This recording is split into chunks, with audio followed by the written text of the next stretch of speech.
Andreas, apabila dari point of view Anda atau tanggapan Anda, apakah memang tidak seharam itu untuk melakukan impor di kondisi ini?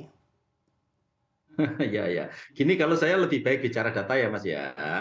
Ini data, kalau perhitungan saya, produksi tahun ini 2023 ya akan turun 5%. 5% maknanya apa? Maknanya 1,5 juta ton beras dibanding tahun lalu.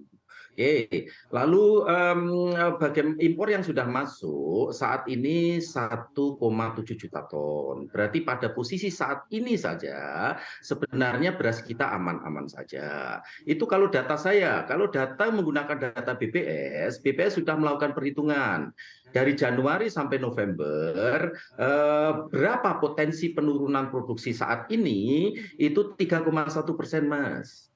Oke, kalaupun nanti terus berlanjut trennya sehingga kemungkinan sekitar 3,5%, berarti kalau menurut BPS penurunan beras, produksi beras nasional kita itu di angka sekitar 1 juta ton. Kan tadi sudah saya sampaikan impor sudah masuk 1,7 juta ton.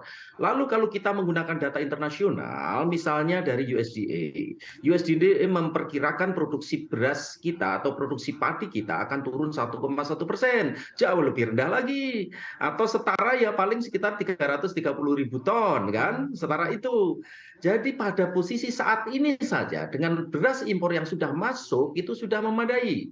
Apalagi saat ini sedang beberapa ratus ribu ton sedang dalam perjalanan yang diperkirakan nanti seperti tadi disampaikan akan masuk di bulan November, sehingga total impor tahun ini sekitar 2,3 juta ton. Yang 2 juta ton yang diputuskan tahun ini, yang 300 ribu ton merupakan sisa impor tahun yang lalu, Desember tahun lalu yang 500 ribu ton dan baru masuk 200 ribu ton. Jadi itu untuk itu mengapa di berbagai kesempatan saya sampaikan sebenarnya pemerintah nggak perlu lagi memutuskan impor beras lagi tambahan 1,5 juta ton, karena apa, risikonya terlalu tinggi, Mas. Risiko untuk siapa? Untuk sedulur tani kita kan, karena dengan impor, keputusan impor yang sekarang ini saja sudah memadai sebenarnya.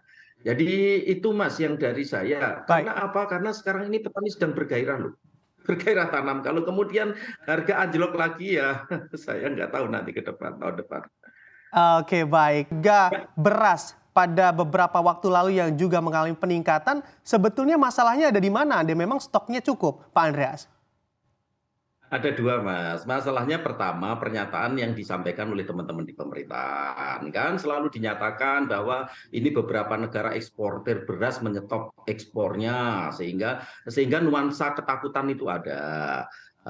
Lalu yang kedua, itu diterjemahkan oleh media menjadi berita yang tiap hari beras naik, harga beras naik. Sehingga itu yang terjadi. Sehingga ya sudah barang tentu psikologi pasar akan menangkap ketika media menyatakan bahwa harga gabah naik, beras naik, ya kemudian naik betulan. Jadi itu, Mas, yang penyebab utamanya. Tapi yang penting memang sementara ini sudah mulai terkendali. Paling tidak kenaikannya landai. Itu yang sebenarnya kita inginkan. Dan itu hal yang wajar saja di akhir tahun hingga awal tahun itu biasanya seperti itu pergerakan harganya. Untuk itu sebenarnya ini kami menghimbau juga pemerintah tidak perlu panik, tidak perlu kemudian menyampaikan isu-isu yang terlalu berlebihan, kan wah terjadi goncangan pangan di dunia dan sebagainya. Nggak perlulah. Pangan dunia aman-aman saja, saya tegaskan. Karena apa? Kalau kita bicara padi ya, bicara beras, itu produksi dunia memang turun, tapi turunnya sangat kecil. Tahun 2023, 2024 dibanding 2022, 2023 itu turun 0,6%, nggak ada artinya lah. Kalau turun di atas 5% baru terjadi goncangan. Dan juga harga beras kan di internasional kan juga sudah mulai melandai. Dibanding bulan lalu, sekarang sudah mulai turun sedikit kan. Jadi nggak ada yang perlu dikhawatirkan. Dan kalau kita lihat harga di internasional, Mas, ini per Juli itu puncaknya ya, puncak harga ya, Juli Agustus itu merupakan puncak harga dunia. Itu beras yang masuk di Indonesia hanya 8.755 per kilo. Beras premium 5% itu chief. Chief artinya apa? Cost, insurance, and freight sudah sama, dalam arti beras sudah ada di Tanjung Priok 8.755. Jadi yang amat sangat jauh lah, katakanlah disparitas harga antara beras impor tersebut dengan yang diproduksi petani dalam negeri. Jadi itu Mas, jadi tidak ada yang perlu dikhawatirkan terlalu berlebihan, sebab kekhawatiran tersebut kemudian akan dicermati oleh media, sehingga CNBC tiap hari menyampaikan, wah ini terjadi krisis dan lain sebagainya, harga beras naik, ya naik betulan, padahal stok memadai. Itu saja Mas.